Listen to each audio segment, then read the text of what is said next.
Les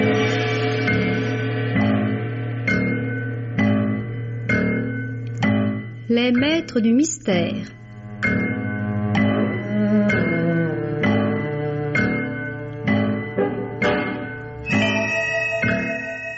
Parmi les chefs-d'œuvre de la littérature policière, Germaine Beaumont et Pierre Billard ont choisi pour vous ce soir Le vrai poison.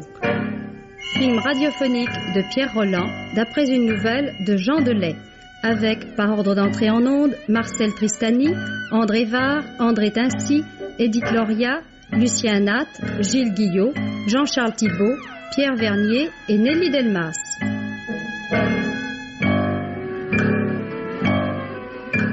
Chronique de Germaine Beaumont et Roger Régent, prise de son Robert Borel, bruitage Jean Berriac, assistante Marie-Denise Vanda, réalisation Pierre Billard.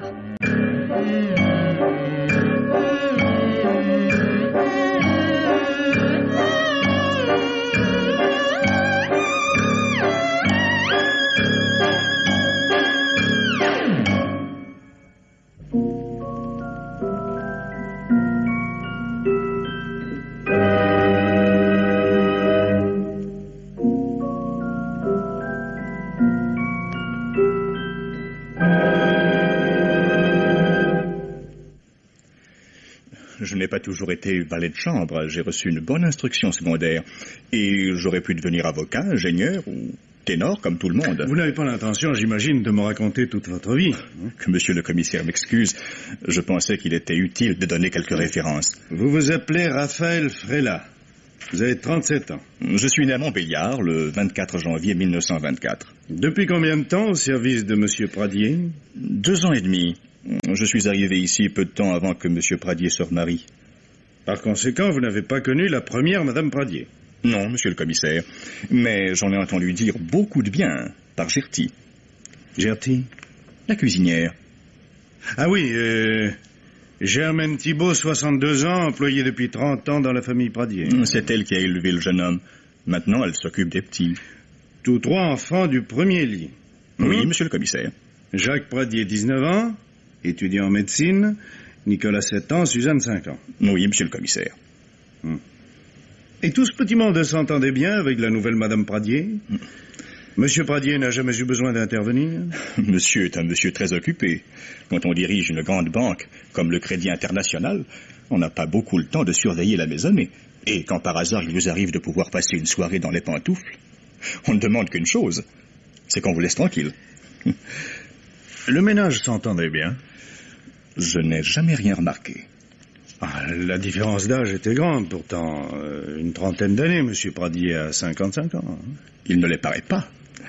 C'est un homme qui n'a jamais pris le temps de vieillir, toujours soigné, tiré à 4 épingles.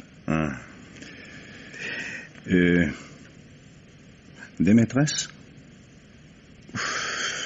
Alors, soyez franc, monsieur Raphaël. Je suis franc, mais discret. Avec moi, la franchise est de règle, pas la discrétion. Eh bien, monsieur est plutôt... enfin, un peu... Cavalier, hein? Allez, disons le mot. Si c'est ce mot-là que monsieur le commissaire préfère, je ne peux pas dire non. Et jalouse, la femme? Oh, monsieur était un modéré. Jamais rien de grave. Jamais de scandale. Et du côté de madame Pradier, rien à signaler? Je respectais trop madame.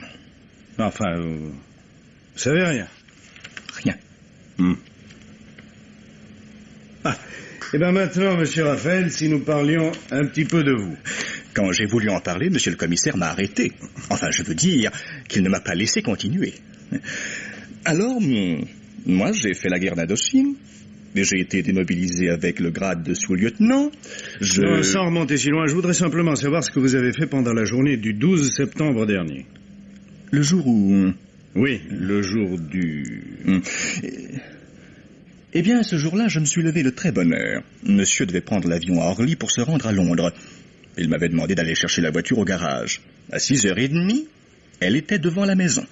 Parce qu'en plus de mon emploi de valet de chambre, je fais quelquefois le chauffeur et je dois dire que comme chauffeur... Oui, et ensuite Ensuite, je suis monté à l'appartement, monsieur était prêt. Il m'a dit « À demain, Raphaël, je ne serai pas de retour avant minuit. Amusez-vous bien, mon vieux. Amusez-vous bien. Mais il m'avait donné la journée. J'étais invité au mariage d'un camarade d'Indochine. Où, ce mariage? À Fontainebleau, monsieur le commissaire. Et ça a duré combien de temps? Toute la journée. Et vraiment de la bonne société. C'est un cousin de la mariée qui m'a ramené dans sa voiture. Vers quelle heure, à peu près? Tard dans la nuit. 2h30, 3h. Et en rentrant, vous n'avez rien remarqué d'anormal? Absolument rien. Je tombais de sommeil. C'est seulement le lendemain matin, quand je suis descendu pour reprendre mon service, que j'ai trouvé Gerty dans sa cuisine, qu'elle m'a tout raconté. Ah. Et comment vous a-t-elle raconté ça? Madame était restée toute la journée allongée dans sa chambre. Rien de grave, un gros rhume. Elle y était sujette. Et c'est votre Gerty qui lui portait ses repas? Forcément, puisque je n'étais pas là. Après? C'est seulement le soir, vers 9h, que Gerty, qui venait de mettre les enfants au lit, est entré dans la chambre de madame pour lui demander si elle n'avait besoin de rien. Elle l'a trouvée dans un état alarmant, en plein délire. Les yeux comme dilatés. Gerty, prise de peur, téléphone au docteur qui arrive presque aussitôt. Il paraît qu'il a été merveilleux, mais rien à faire. Quand monsieur est revenu un peu après minuit, madame était déjà morte. Bon. Vous, monsieur Raphaël, que pensez-vous de cette mort? Je suis honoré que monsieur le commissaire me demande mon avis. Moi, je trouve ça épouvantable. Nous sommes bien peu de choses, vrai. J'ai pas tout à fait ce que je voulais vous faire dire. Que monsieur le commissaire m'excuse. J'attends pas de vous des considérations philosophiques. De quoi croyez-vous que madame Pradier soit morte? Ça, monsieur le commissaire. Monsieur le commissaire pense bien que c'est une question que nous nous sommes tous posée. Mais quand on se pose une question, on essaie de trouver la réponse. D'abord, je me suis dit une embolie ou quelque chose de ce genre. Des accidents comme on en voit tous les jours. Hélas. Mais quand j'ai su que le médecin de la mairie refusait le permis d'inhumer et qu'on allait faire l'autopsie, j'ai compris que c'était beaucoup plus grave. Et puis voilà monsieur le commissaire qui se présente et nous interroge les uns après les autres. Alors là... Ouais. Allez, qu'est-ce que vous en pensez? Je ne sais pas, moi. Peut-être que le médecin a ordonné un remède et que le pharmacien s'est trompé. C'est rare. Mais ça peut arriver. Dans ces cas-là, la police enquête, n'est-ce pas? À propos, est-ce que madame Pradier était une de ces femmes qui ont la manie de se bourrer de médicaments? Je ne sais pas, monsieur le commissaire. Et même, je dirais que ces sortes de choses ne regardent pas un domestique conscient de ses devoirs. À la bonne heure. Eh bien, au moins, voilà un valet de chambre qui passe pas sa vie l'œil collé au trou de serrure. Hein? Pour cela, monsieur le commissaire peut être tranquille. Encore une question. Selon vous, madame Pradier pouvait-elle avoir des raisons de se suicider? En était-elle capable? On ne sait jamais ce qui se passe dans une tête, surtout quand c'est celle d'une jolie femme. Eh bien, monsieur Raphaël, apprenez ceci qui n'est plus un secret, car dans ses prochaines éditions, la presse en remplira ses colonnes. Madame Pradier n'a pas été victime d'un accident. L'hypothèse du suicide est maintenant à peu près écartée. Nous avons la conviction qu'elle a été assassinée. Et très exactement, empoisonnée. Ça, par exemple? Mais par qui, bon Dieu?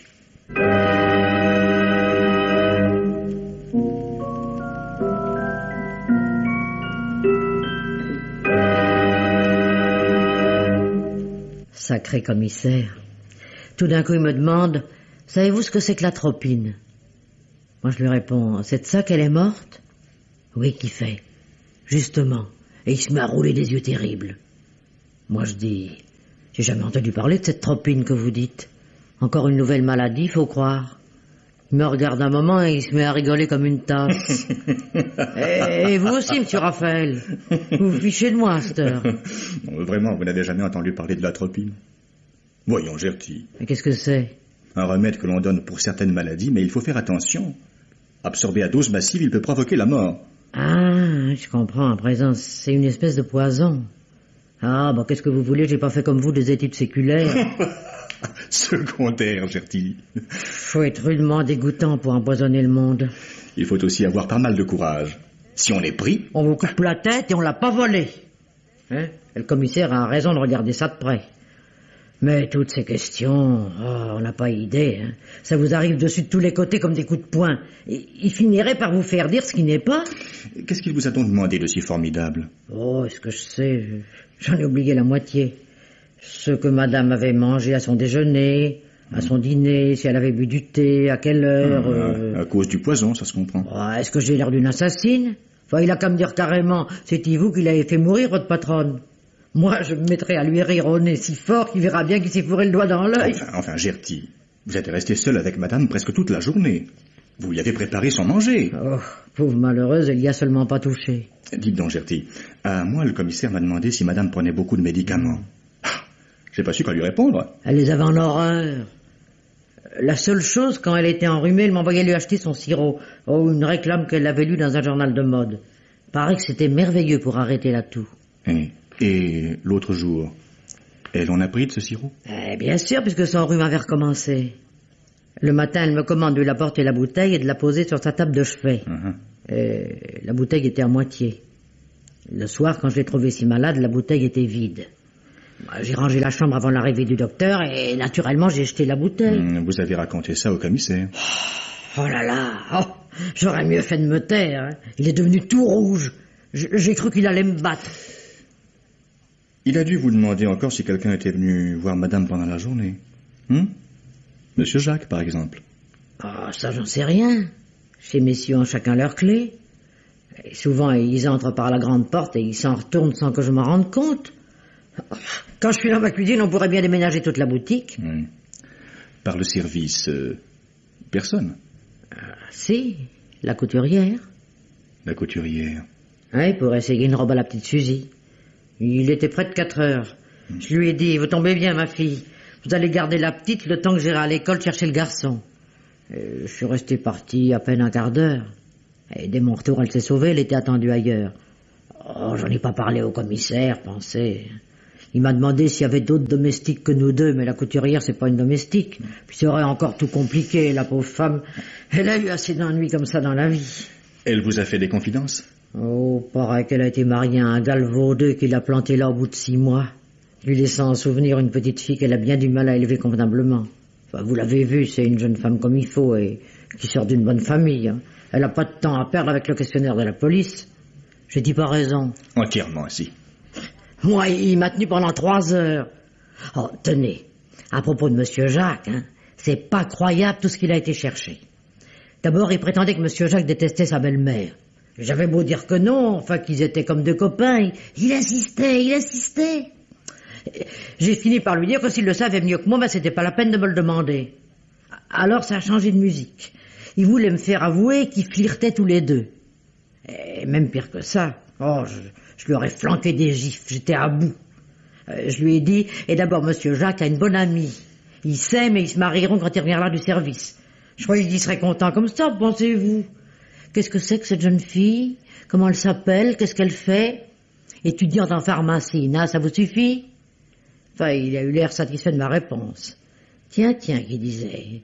Étudiante en pharmacie, intéressant, hein. Et plusieurs fois, il a répété dans sa moustache, intéressant, très intéressant.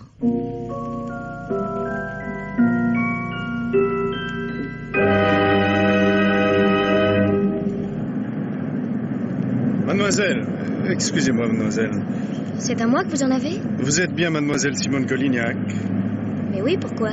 Permettez que je me présente, commissaire Pichenard de la police judiciaire. Ah? Et qu'est-ce que vous me voulez? Ne vous effrayez pas, mademoiselle. J'aurais pu vous convoquer à mon bureau, mais par ce beau soleil, j'ai préféré faire un peu l'école buissonnière et venir vous attendre à la porte de la faculté. Je n'ai pas beaucoup de temps, vous savez. Ce ne sera pas long. Si vous voulez, nous allons nous asseoir sur ce banc. Là, tenez. Nous serons bien pour bavarder. Je vous écoute. Vous savez ce que c'est que l'atropine, j'imagine. Un alcaloïde extrait de la belladone, de la jusquiame et du datura. Et après? Très bien, vous aurez une bonne note. Vous connaissez un jeune homme qui s'appelle Jacques Pradier? C'est mon droit, je pense. Il vous a dit certainement que sa belle-mère venait de mourir. Subitement, oui. Vous savez de quoi elle est morte? Jacques suppose qu'il s'agit d'un accident cardiaque. Le diagnostic de notre futur docteur est exact, mais s'il lisait les journaux, il saurait qu'il s'agit d'un accident provoqué. Provoqué? Par l'atropine, mademoiselle. Je vois. Vous vous êtes dit, voilà une fille qui étudie la pharmacie. Elle doit avoir des toxiques plein ses poches, et elle en repasse à son fiancé quand il a besoin de supprimer quelqu'un. Un fait est établi, c'est que Jacques Pradier n'était pas en très bon terme avec sa belle-mère. Qui vous a raconté cela? Un garçon comme lui, qui avouait à sa mère un véritable culte, ne voit pas d'un bon œil une intruse s'installer au foyer. Un garçon comme Jacques n'assassine pas les gens. Une fille comme moi ne se fait pas sa complice. Parlez moins fort, mademoiselle. Les passants n'ont pas besoin de savoir ce que nous racontons. Il n'y a pas de secret là-dedans et je suis prête à le crier sur les toits. Et vous dites que Jacques adorait sa mère. Oui, c'est vrai. Quand il l'a perdue, il a beaucoup souffert. Et il a souffert encore de la voir si tôt remplacée. Pour dire toute la vérité, les débuts furent difficiles. La petite Madame Claire était hautaine, prétentieuse, autoritaire, se mêlait de tout, déménageait les meubles, rabrouait les domestiques et rendait la vie impossible à tout son entourage. Sauf à son mari qui a bien d'autres soucis en tête. Vous voyez bien. Mais attendez, Jacques est très intelligent. Très vite, il s'est aperçu qu'elle se comportait ainsi plutôt par timidité. Et son nouveau rôle de femme d'un grand financier lui donnait une peur intense. Heureusement, elle n'était pas sotte. Ils firent la paix. Vous savez, mon enfant, il y a de ces haines farouches qui se dissimulent longtemps sous les dehors souriants de la camaraderie et même de l'amitié. Ce sont les plus redoutables. Mais non, monsieur. Mais vous ne connaissez pas mon fiancé comme je le connais. C'est le garçon le plus loyal du monde, le plus sincère, le plus droit, le plus... Votre indignation, mademoiselle, est bien sympathique. Mais Madame Pradier était au courant des projets de mariage de son beau-fils? Pourquoi pas? Et elle était d'accord? D'abord, elle avait poussé les hauts cris. Est-ce qu'on engage sa vie quand on a 19 ans? Elle n'avait pas tort. Et Jacques la rassura en lui disant que ce n'était pas pour tout de suite. Les études d'abord, et puis le service militaire. Très bien. Les jeunes gens d'aujourd'hui sont beaucoup plus raisonnables qu'on ne croit. Ce n'est pas être très raisonnable que de ne pas être complètement fou. Décidément, vous avez réponse à tout, hein? Et maintenant, qu'est-ce que vous faites? Vous me laissez partir ou vous m'emmenez en prison? Allons, vous êtes une gentille petite bonne femme. Allez, déjeuner. Allez. Oh là, mais dites-moi, vous avez une bien jolie bague. Magnifique, vous permettez? Or massif, vos initiales gravées, Colignac Simone. Votre bague de fiançailles, je parie. Hein? Après ça, vous direz que les gars de la PJ manquent de flair. Hein?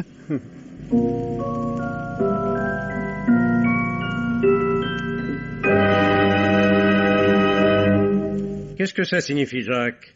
Tu fais des cadeaux aux jeunes filles à présent? Des cadeaux? Tu ne vois pas ce que je veux dire? Certaines bagues en or, hein? Ah, la bague! Oui, la bague qui porte gravées les initiales CS. Claire Salmon, le nom de jeune fille de ma pauvre Claire. C'est exact, mon père. Et comment se fait-il qu'on retrouve cette bague au doigt d'une inconnue? Pas inconnue pour moi, mon père. C'est ma fiancée. Félicitations! Monsieur se marie comme ça, sans crier gare.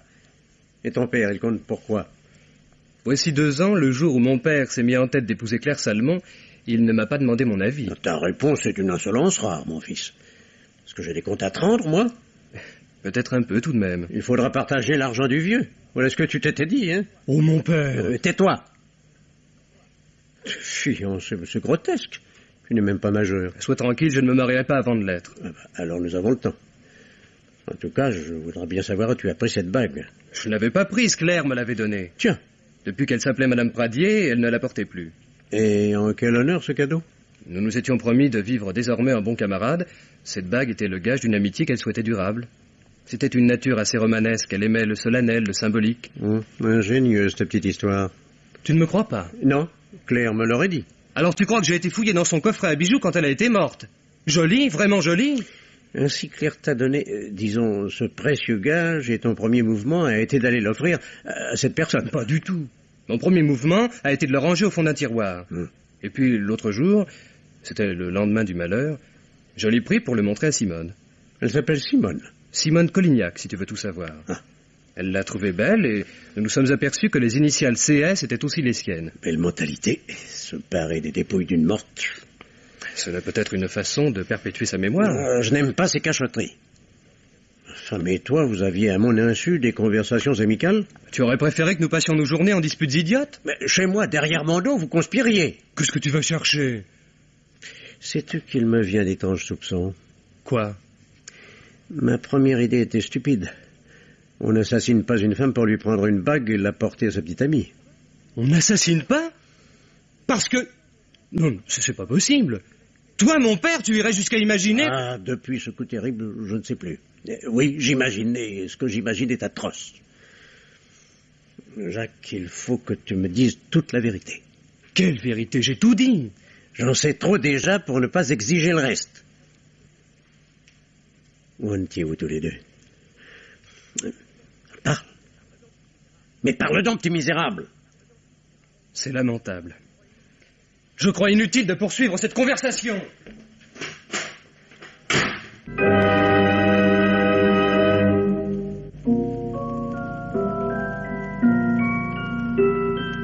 Il nous arrive quelque chose de très embêtant, monsieur Pradier. Quoi donc, commissaire? Votre alibi ne tient pas. Ah. Vous prétendez avoir passé toute la journée du 12 septembre à Londres et n'être rentré chez vous que vers minuit. Or, vous étiez de retour à Orly à 20h05. Je le reconnais, oui. Pourquoi ce mensonge? Je pensais pouvoir, sans inconvénient, laisser dans l'ombre une aventure dont je n'ai pas lieu d'être très fier. Rien ne doit rester dans l'ombre, monsieur Pradier. Qu'avez-vous fait entre 20h et minuit? Je ne suis pas rentré chez moi directement, voilà tout. Quand on a la clé de l'entrée principale, on peut facilement pénétrer dans l'appartement et circuler sans qu'on vous entende de la cuisine. Supposons que vous soyez revenu vers 8h30, 9h moins le quart, que vous soyez entré dans la chambre de votre femme. Que je lui ai versé le poison et que je sois ressorti pour aller attendre les événements dans un bistrot. Dame. Pourquoi aurais-je fait cela? Pourquoi aurais-je assassiné ma femme? Ma femme, mais je l'adorais. Tu es ma petite Claire, mon Dieu.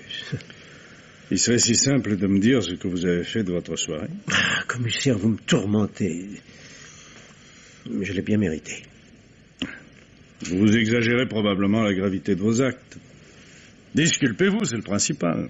Eh bien, pendant que ma pauvre petite luttait contre la mort... Que faisiez-vous? Vous étiez en train de la tromper, quoi. C'est ça, oui? Oui. Monsieur Pradier, d'après les renseignements que j'ai recueillis sur vous, vous êtes un homme parfaitement honorable, un bon père de famille, et même en un sens un bon mari, mais... Enfin, il peut vous arriver quelquefois... Il n'est pas dans mes attributions de faire de la morale. Bon, dites-moi maintenant, quel était votre partenaire? Je ne connais même pas son nom. Vraiment? Je rentrais d'Orly sous une pluie battante, j'ai aperçu une jeune femme qui s'abritait sous une porte cochère, je lui ai proposé de monter dans ma voiture. Sans arrière-pensée, naturellement. Oh, je vous le jure. Ouais. Je ne me suis pas tout de suite rendu compte que j'avais affaire à une professionnelle. La fille était belle, nous sommes allés boire un scotch dans un bar. De l'autre côté de la rue, il y avait un hôtel. Voilà. Eh bien, tout ça me paraît très clair, monsieur Pradier. Très clair. Enfin, un alibi de plus à vérifier, quoi. Il vous suffira de me donner l'adresse du bar et de l'hôtel.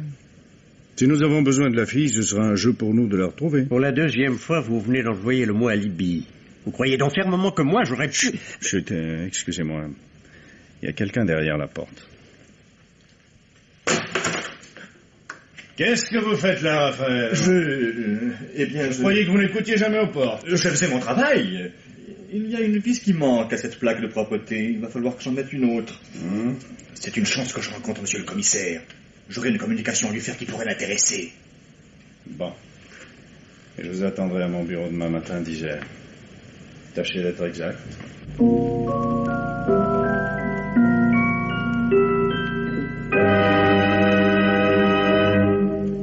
Vous avez les renseignements, mon vieux brou? Voilà, patron.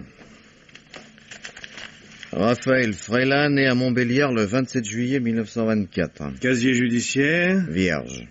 Et situation militaire? Il m'a dit qu'il était revenu d'Indochine avec un petit galon d'officier. Oh, il aurait peut-être pu revenir avec ceux de caporal-chef s'il n'avait pas eu la malchance d'être cassé avant. Ah, motif? Il avait confondu le boni de l'ordinaire avec ses économies personnelles. Conseil de guerre? Oh, même pas, non. Le colonel était bon papa, il s'est contenté de lui infliger 30 jours de prison. Rendu à la vie civile en 1950, on le voit revenir dans sa ville natale vêtu d'un magnifique uniforme de sous-lieutenant constellé de décorations. Escroquerie? Il se sent surveillé, il file, on perd sa trace. 1 an plus tard, il fait ses débuts de chanteur de charme dans un boui-boui de Marseille. Tiens. Ouais, seulement, c'est un pays où les tomates sont pas chères, alors il renonce à la carrière artistique. Et devient barman à Lyon, à Vichy, au Havre. chauffeur de taxi à Bordeaux, débardeur à Nantes, vaguement camelot à Paris, fréquente les champs de course et joue les durs dans les bars de Pigalle. Et vaguement mêlé à une affaire de proxénétisme, mais bénéficie d'un non-lieu. Cette vie mouvementée commence à lui peser, réussit à se faire embaucher comme valet de chambre par une danseuse nue qui avait des idées de grandeur. Et il finit par retomber dans la dèche. Ensuite, plusieurs places. La dernière chez les Pradier, c'est là qu'il est resté le plus longtemps. Pas de chapardage? Un seul accident. Il servait alors chez une vieille comtesse qui constata la disparition de quelques bijoux de prix. Seulement la bonne dame, craignant probablement un scandale dont on devine les raisons, se dépêchait de retirer sa plainte. Jamais marié? Les services de l'état civil m'ont pas encore donné confirmation. Ouais. Drôle d'oiseau. Trop froussard pour être vraiment dangereux. Je me demande un peu ce qu'il peut avoir à me raconter. Enfin, faut rien négliger. Oui, entrez. Monsieur le commissaire, il y a là un particulier qui demande après vous. Il a rendez-vous? Il s'appelle Raphaël Frella. Faites-le entrer. Bien. C'est exact, en tout cas. Asseyez-vous dans un coin, mon vieux brou. Oui, patron. On va bien voir. Je présente mes respects à monsieur le commissaire. Entrez, monsieur Raphaël, entrez.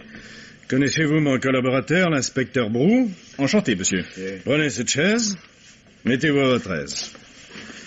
Une cigarette? Oh, merci, monsieur le commissaire. Alors, vous avez des révélations importantes à me faire? Il m'en coûte pourtant beaucoup, je vous assure. Oh, c'est donc si grave? J'en ai peur. Mais la vérité avant tout, n'est-ce pas? Vous aimez la vérité, ça se voit. On se sent tellement plus léger quand on l'a dite, monsieur le commissaire. Et c'est ce que je ne cesse de répéter à mes clients.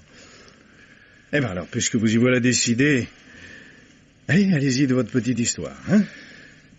Chez nous, ça va mal. De plus en plus mal. Et quoi donc? Gertie laisse brûler ses rôtis et grogne du matin au soir. Les gosses braillent et cassent tout. Monsieur se renferme pendant des heures dans son bureau.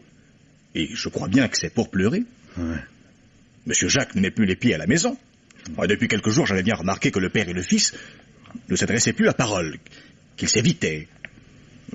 Comme s'ils se soupçonnaient l'un l'autre. Sans doute des idées que vous vous faites.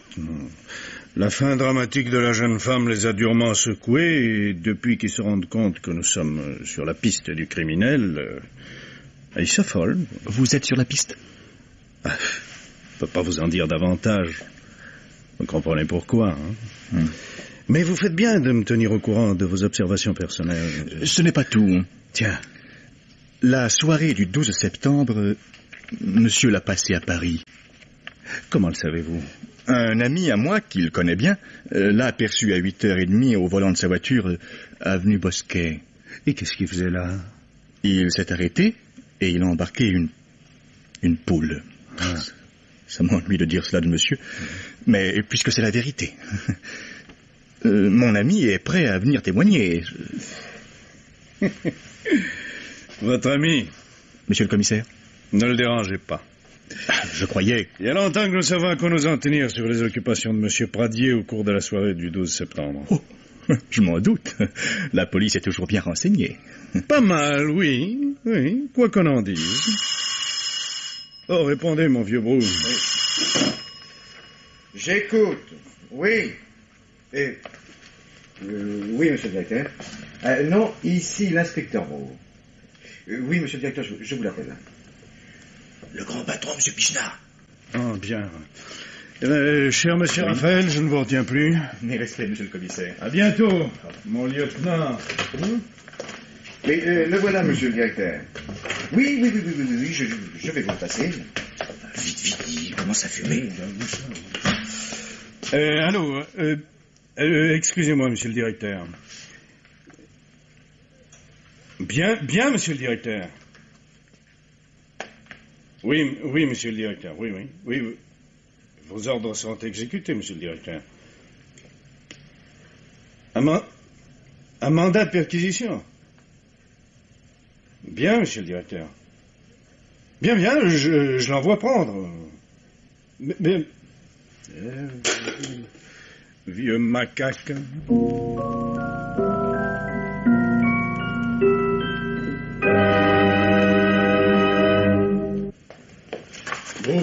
Vous avez regardé dans ce tiroir?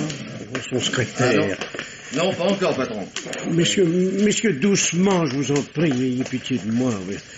On va ainsi fouiller, retourner, bousculer les affaires de ma pauvre chérie. Il faut pourtant que nous fassions notre métier, monsieur Pradier. Tiens, des ordonnances médicales? Docteur Bertrand. Le docteur qui soignait ma première femme quand elle est morte. Non, des digitaline, théophiline, 35 centigrammes, extrait de Guy 003. Le docteur Bertrand était un vieux praticien qui n'ordonnait jamais de spécialité. Il tenait à faire lui-même le dosage. Salicylate d'atropine. À cette fois... Monsieur Pradier, quand votre première femme est morte, savez-vous ce qu'on a fait des médicaments qui restaient? Les a-t-on jetés?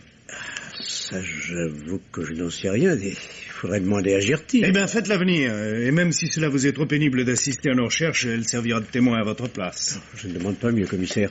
Je vous l'envoie. Un bon vieux brou, nous venons de faire un pas en avant. Jusqu'à présent, nous ne savions pas d'où venait le poison. Nous brûlons, mon ami. Ah, Madame Gerty, entrez donc.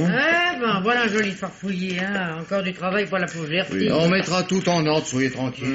Si je compte là-dessus. Madame Gerty, nous venons de retrouver les ordonnances du docteur Bertrand. Le docteur Bertrand? C'est d'histoire ancienne. Oui, mais je voudrais savoir ce que sont devenus les médicaments qui restaient quand la première Madame Pradier est morte. Qu'est-ce que j'en ai fait? J'étais tellement tourneboulé, vous savez, dans ces moments-là. Oui, essayez de vous souvenir. Hein. Ça y est. J'ai tout rangé dans une boîte. Boîte, oui. Et où est-ce que c'est que j'ai rangé cette boîte?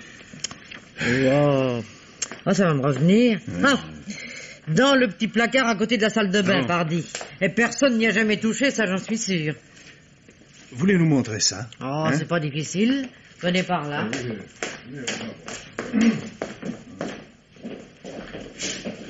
Là. Tenez, qu'est-ce que je vous disais? Il était caché, des ampoules. Il y avait aussi une petite bouteille, je me souviens. Je vois pas de petite bouteille, Madame Gerty. Avec une étiquette rouge. Pas plus d'étiquette rouge que de petite bouteille. Ça, c'est un peu fort, alors ça, j'aurais bien juré qu'il y en avait une, pourtant. Tiens, Raphaël. Et on nous retrouve dans tous les coins. Que monsieur le commissaire m'excuse, j'étais en train d'estiquer les robinets de la baignoire. Stiquez, mon ami, stiquez. Remportez-moi ça dans ma chambre. Oui. Dans ma chambre, là-bas. Tournez par là. Mon pauvre Brou, nous piétinons, nous tournons en rond. Nous sommes minables. Parlez-moi de ces bonnes petites enquêtes où on a affaire à de vrais guapes. Tous les gens d'ici sont insoupçonnables. C'est scandaleux. Alors qu'est-ce qu'on fait, patron? On continue. L'ordre est de perquisitionner, on perquisitionne. Vous en allez pas, Madame Gerty, nous pouvons avoir besoin de vous. Moi, je suis pas perquisitionneuse pour dessous. Il faut un témoin, c'est légal. Brou, aide-moi à tirer le lit au milieu de la pièce. Oui. C'est le lit où cette pauvre madame est morte. Justement, oui. Pliez, Brou. Oui. Allez-y, patron. Tiens, qu'est-ce que c'est que ça? Avec paire de ciseaux. Respectez les empreintes, surtout. Pas de danger, patron. Et ces ciseaux vous appartiennent, Madame Gerty? Ces ciseaux? C'est ceux de Madame Fernande. Ça, c'est plutôt drôle, par exemple. Madame Fernande, qui est-ce, Madame Fernande? La couturière? Et qu'est-ce qu'elle fait, cette couturière? De la couture, pardi. Elle réparait les toilettes de madame, elle coupe les robes de la petite Suzy. Elle vient souvent? Il fut un temps où elle venait presque tous les jours, et puis souvent elle déjeunait. Quand ma maîtresse était si malade, elle m'aidait à la soigner. Une femme de cœur, vous savez. Oui, vous dites votre maîtresse, laquelle, la première ou la seconde? J'en ai jamais eu qu'une, monsieur le commissaire. La mère de monsieur Jacques et des Ptiaux. Quand cette Madame Fernande est-elle venue pour la dernière fois? Justement le jour... Le 12 septembre? Oui, justement ce jour-là. Bon Dieu! Pourquoi me l'avez-vous pas dit plus tôt? Je croyais pas que ça avait de l'importance. Un quart d'heure qu'elle est restée guère plus. Elle est entrée dans cette chambre? Je sais pas. Et vous voyez bien que si, puisqu'elle a oublié ses ciseaux. Faut croire alors. Quel âge elle a, cette Madame Fernande? 28 ans. Et jolie? Une vraie beauté, vous pouvez dire, hein? Mais sérieuse? Mariée? Divorcée. Vous allez me donner tout de suite l'adresse de cette personne. J'aimerais faire sa connaissance. C'est-il que vous voulez la demander en mariage? Allez, donnez-moi l'adresse. Je la sais par cœur. Madame Fernande Borelli, avec 2 L, 192 rue Ordinaire. 192 rue Ordinaire.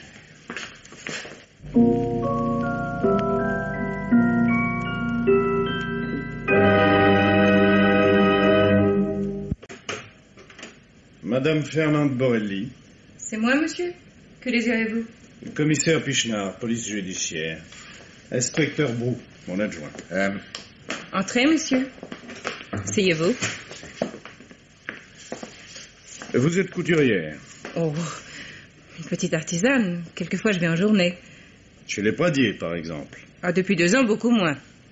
Et nous savons que le 12 septembre dernier, on vous y a vu. Je rapportais une robe que je venais de terminer pour la petite fille. Je suis restée très peu de temps. Tenez, je veux vous montrer quelque chose. Passez-moi donc ma serviette, mon cher Brou. Oui, voilà, pardon. Ah. Cette fermeture est complètement détraquée. Ah, tiens, ça y est, je me suis encore cassé un ongle. Oh, vous voulez des ciseaux? Chez une couturière, on doit trouver ça. Tenez, en voilà. Vous les trouvez peut-être un peu grands. Ah ben, ma foi, pour couper un ongle, oui, ils sont un peu grands, peut-être. J'en avais d'autres, mais je sais pas où ils sont passés. Dans cette serviette, justement, il y a ce qu'il faut.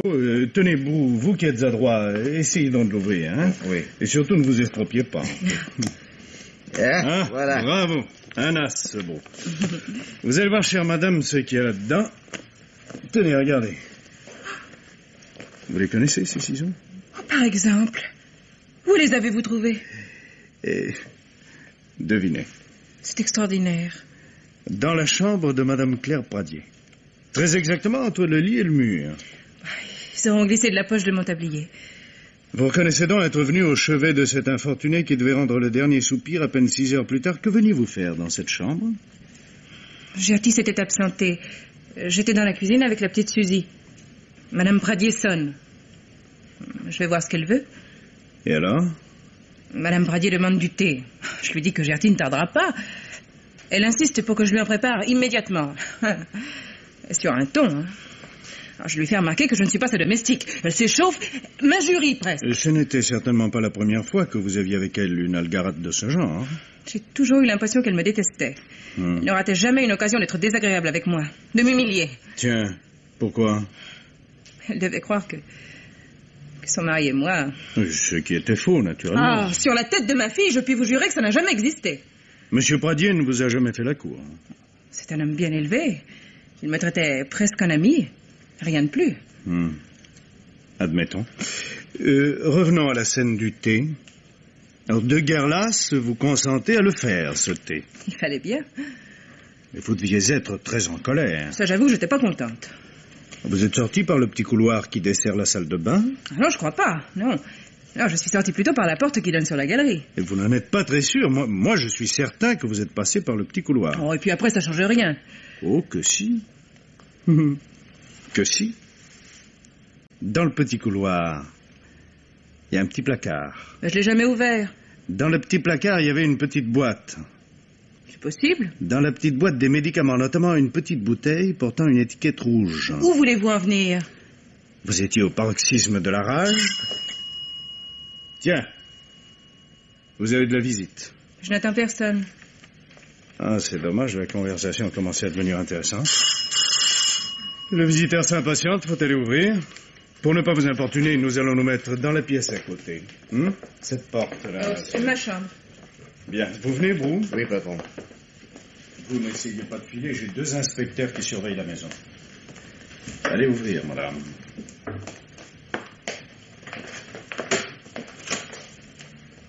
Raphaël! Ma petite Fernande, bonjour. Que venez-vous faire ici? Oh, tu me dis vous? Ça me fait de la peine. C'est coquin chez toi. Tu as toujours eu du goût. Comment va la petite? Aujourd'hui, subitement, vous vous rappelez que vous avez une fille. Oh, j'ai eu des torts, je le reconnais, et sincèrement, je le regrette. Non, il est bien temps. Mais écoute-moi. Tu as cru sans doute il y a 2 ans et demi, quand je suis entré comme larbin chez Pradier, que c'était par hasard. Qu'importe ce que j'ai cru. Le mal que j'ai eu à découvrir ce que tu étais devenu. Je t'ai cherché pendant des mois. Toi, tu as été parfaite. La première fois que tu m'as vu dans mon petit gilet rayé et le plumeau sous le bras, pas un mot, pas un geste. Et depuis ce jour-là, nous avons vécu absolument comme des étrangers. Bonjour, Madame Fernande. Bonjour, Monsieur Raphaël. Pas chaud ce matin? Mais aujourd'hui, ce n'est pas pour parler de la pluie et du beau temps que je viens. Tu ferais mieux de t'en aller sans rien dire. Quand je suis entré chez Pradier, il était veuf depuis peu. C'est un homme qui ne peut vivre sans avoir une femme à portée de la main. Il papillonnait drôlement autour de toi. Toi, tu faisais semblant de ne pas y prendre garde. Je me disais, c'est en progrès, la petite Fernande. C'est la bague au doigt qu'elle cherche, elle l'aura. Et ce jour-là... Et même si c'était vrai... Seulement pas de chance. Voilà l'autre mijaurée qui s'amène. Une vague cousine du père Pradier. Avant son arrivée, tu déjeunais à la droite du patron. Du jour au lendemain, tu fus relégué à l'office. Et quand elle devint maîtresse de maison, elle te fit rudement sentir que tu n'étais pour elle que volaille, valetaille sans importance. Ça ne te concerne pas. Laisse-moi. Nous ne sommes plus rien l'un pour l'autre. Crois-tu? Vraiment? Ah, Fernande, on n'a qu'un amour dans sa vie, c'est connu. Nous nous sommes mariés trop jeunes. Cet âge-là, on est bête. Dans ma candeur naïve, je pensais qu'une belle créature comme toi pouvait aider grandement la prospérité d'un ménage. Nous n'avions pas la même conception du mariage. C'est ce qu'on appelle l'incompatibilité d'humeur. Je crois bien que je t'ai un peu battu, tu n'aimes pas cela, nous avons divorcé. Quelle délivrance. Ne repousse pas un homme qui vient t'apporter son repentir. Veux-tu que je me mette à genoux? Ne sois pas ridicule. Je souffre de te voir dans cette médiocrité. Une femme de ta classe, tu sais pas malheureux. Il te faudrait un homme solide, qui te comprenne, te soutienne, te conseille. Les conseils que tu es capable de me donner, je refuserai toujours de les suivre. Oh non, réfléchis. Voilà papa Pradier redevenu libre. Laisse revenir le printemps, tu le verras frétiller comme un gardon qui court après l'hameçon. Je ne remettrai jamais les pieds chez lui. Assez comme ça, va-t'en! Je n'ai pas encore tout dit. J'espérais pouvoir garder la vérité pour moi tout seul. Faire ton bonheur sans que tu connaisses les moyens que j'ai employés, que tu acceptes la fortune que je t'apporte sans que tu sois obligé de me poser des questions. Je ne t'en poserai pas, sois tranquille. Et moi, maintenant, je veux que tu saches. Non! Allons, tais-toi. C'est moi qui ai versé le poison. Quoi? Monsieur venait de partir. Gertie n'était pas encore descendue, madame dormait dans sa chambre. J'ai été prendre dans le débarras du petit couloir une fiole que j'avais depuis longtemps repérée. Le sirop que prenait madame était dans la petite pharmacie de la salle de bain. Ça a été vite fait. Ensuite, je suis monté dans ma chambre, m'habiller, et je suis parti pour Fontainebleau. Drôle de journée, je t'assure. Et depuis, les remords, tu ne peux pas savoir comme c'est affreux. Mais vois-tu, ce serait à refaire, je n'hésiterai pas. Puisque c'est pour l'amour de toi que je l'ai fait. Et si j'allais te dénoncer? Me dénoncer? Mais tu es désormais ma complice. Tu ne serais pas innocenté pour si peu. Moi, les policiers ne m'ont jamais soupçonné, je suis manœuvré. Tiens, quand j'ai appris que quelque chose clochait dans la Libye du père Pradier, eh bien, j'ai été les trouver carrément. Ils savaient déjà, mais ça les a mis en confiance. Ils m'ont presque félicité. Je les ai bien possédés. Te tairas-tu, imbécile? Imbécile? Voilà un qualificatif qui te va comme un gant. Mon lieutenant Raphaël. Le commissaire. La police aussi écoute aux portes quelquefois.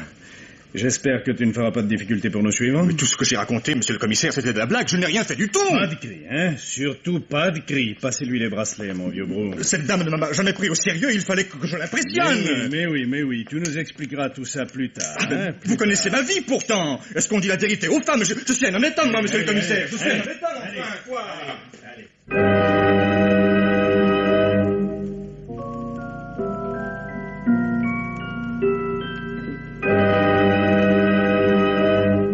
Eh bien, qu'est-ce qu'il y a, mon vieux brou? Qu'est-ce que vous avez à retourner cette lettre en tous sens? Le garçon vient de la porter. À remettre à monsieur l'officier de police chargé de l'affaire Salmon, préfecture de police, Paris. Et ça doit faire un moment qu'elle se promène de service en service. Regardez toutes les annotations. Ne me concerne pas. Inconnu. Retourner au courrier général. Voir le commissaire Pichinard. L'affaire Salmon. Ce nom-là me dit quelque chose. Mais Salmon, parbleu. Et c'est le nom de jeune fille de madame Pradier? La signature. Claire Pradier Simon. Tonnerre. Une lettre de la morte. Monsieur, quand cette lettre vous parviendra, je ne serai plus de ce monde depuis plusieurs heures. J'indique mon nom de jeune fille sur l'enveloppe afin qu'elle m'aide à vous atteindre un peu plus que le temps normal. Il se peut que ma mort semble naturelle. En ce cas, détruisez ce document devenu inutile. Mais si vous êtes chargé de faire une enquête, vous n'aurez qu'à classer l'affaire sans inquiéter personne. Je me donne la mort volontairement. Eh ben... J'ai trouvé au fond d'un placard de vieilles ordonnances et quelques médicaments qui datent de la maladie de la première femme de M. Pradier. Par les numéros inscrits sur une ordonnance, je sais qu'un flacon contient une drogue très dangereuse en quantité suffisante pour ce que je veux faire. Je me suicide parce que je suis las d'une existence idiote. La seule coupable, c'est moi. Il y a des filles de 20 ans qui rêvent de faire de riches mariages et ne savent plus les défaire ensuite. Mon mari n'est pas un méchant homme. Il m'a aimé, mais pas longtemps. Il est si volage. Maintenant, il ne me considère plus que comme un bien dont il dispose à sa fantaisie. Du moment qu'il me voit couverte de fourrure et de bijoux, il me croit comblée. S'il savait. J'avoue qu'il y a une autre raison sentimentale, mais cela est un secret que je ne dois à personne et que je tiens à emporter dans la tombe. Monsieur l'officier de police, je vous supplie de ne jamais révéler la cause de mon décès, ni à mon mari, ni surtout à Jacques Pradier. Ils diront, pauvre fille, elle a toujours été un peu folle.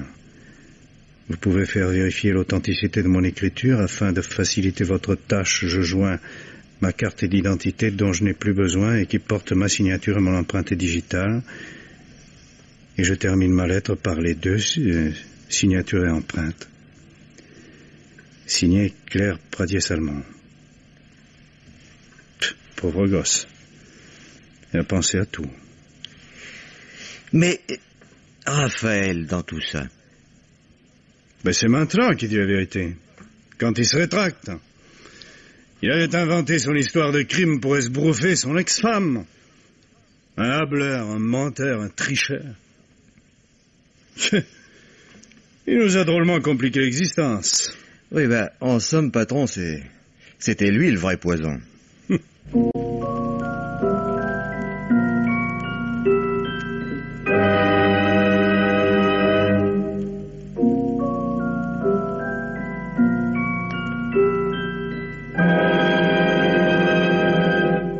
Et maintenant, Germaine Beaumont vous parle du dernier livre qu'elle a lu pour vous.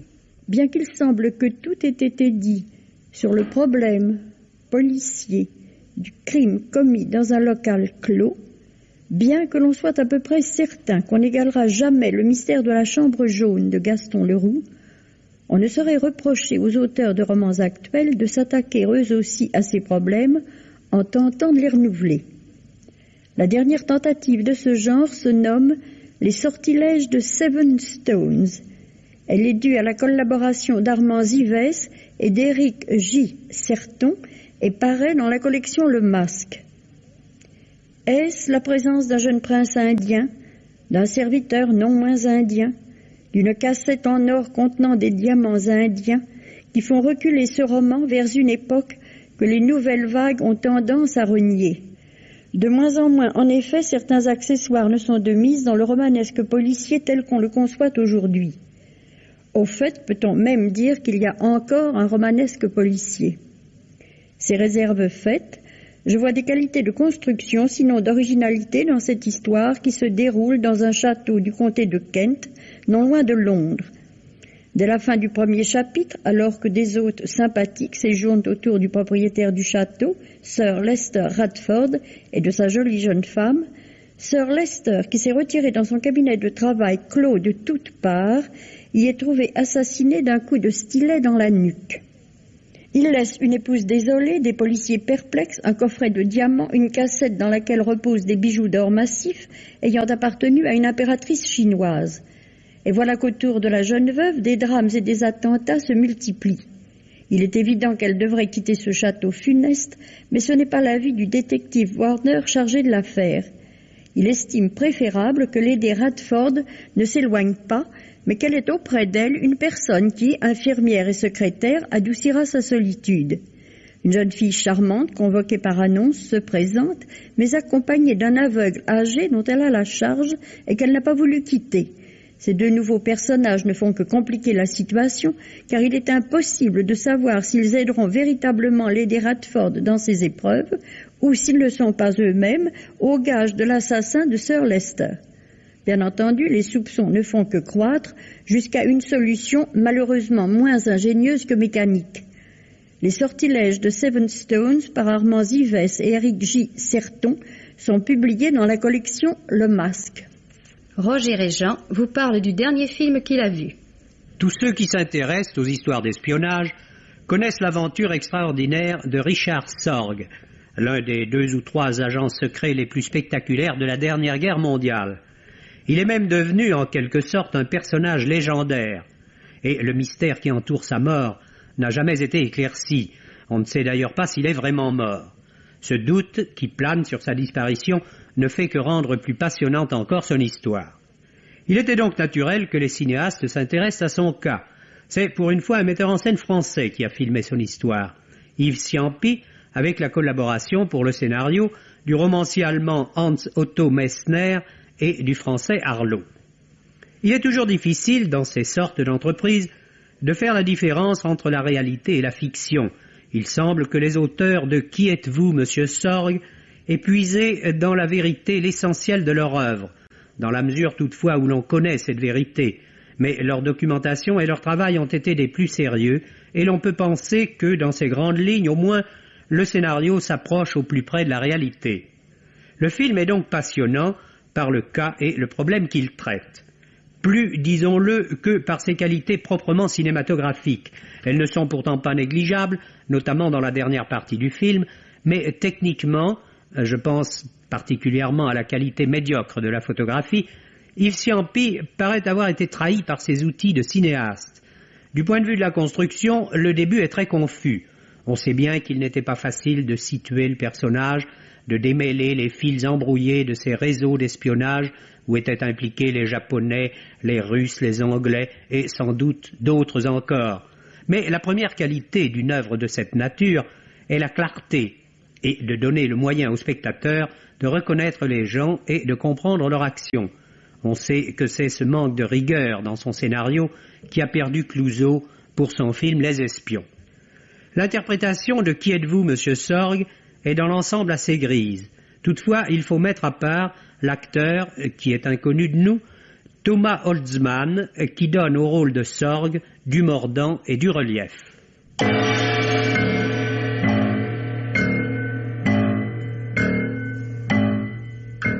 Les maîtres du mystère.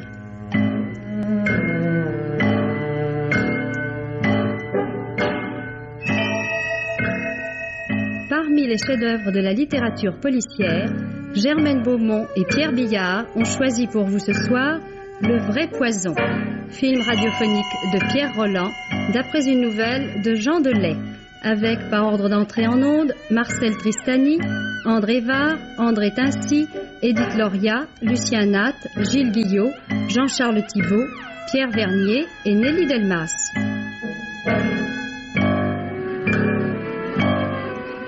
Chronique de Germaine Beaumont et Roger Régent, prise de son Robert Borel, bruitage Jean Berriac, assistante Marie-Denise Vanda, réalisation Pierre Billard.